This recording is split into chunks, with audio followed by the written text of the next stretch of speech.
In this video, we will learn about an additional visualization tool, the scatter plot, and we will learn how to create it using Matplotlib. So what is a scatter plot? A scatter plot is a type of plot that displays values pertaining to typically two variables against each other. Usually it is a dependent variable to be plotted against an independent variable in order to determine if any correlation between the two variables exists. For example, here is a scatter plot of income versus education. And by looking at the plotted data, one can conclude that an individual with more years of education is likely to earn a higher income than an individual with fewer years of education. So how can we create a scatter plot with Matplotlib?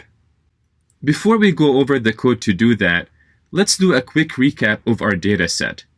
Recall that each row represents a country and contains metadata about the country, such as where it is located geographically and whether it is developing or developed. Each row also contains numerical figures of annual immigration from that country to Canada from 1980 to 2013. Now let's process the data frame so that the country name becomes the index of each row. This should make retrieving rows pertaining to specific countries a lot easier. Also, let's add an extra column which represents the cumulative sum of annual immigration from each country from 1980 to 2013. So for Afghanistan, for example, it is 58,639 total, and for Albania, it is 15,699, and so on. And let's name our data frame df_Canada.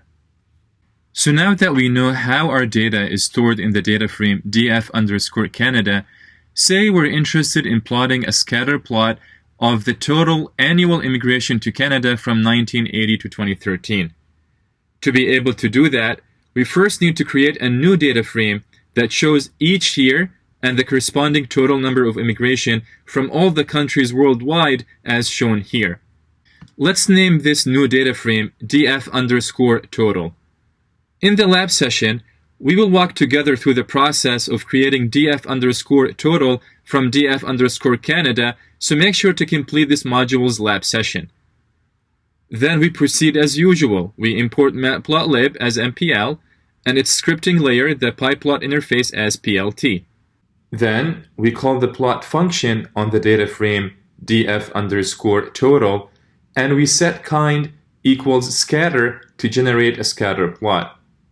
Now, unlike the other data visualization tools, where only passing the kind parameter was enough to generate the plot, with scatter plots, we also need to pass the variable to be plotted on the horizontal axis as the x parameter and the variable to be plotted on the vertical axis as the y parameter. In this case, we're passing column year as the x parameter and column total as the y parameter. Then, to complete the figure, we give it a title and we label its axes. Finally, we call the show function to display the figure.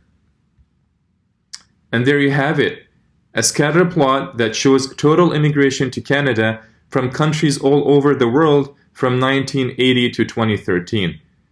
The scatter plot clearly depicts an overall rising trend of immigration with time. In the lab session, we explore scatter plots in more details and learn about a very interesting variation of the scatter plot, a plot called the bubble plot, and we learn how to create it using Matplotlib. So make sure to complete this module's lab session. And with this, we conclude our video on scatter plots. I'll see you in the next video.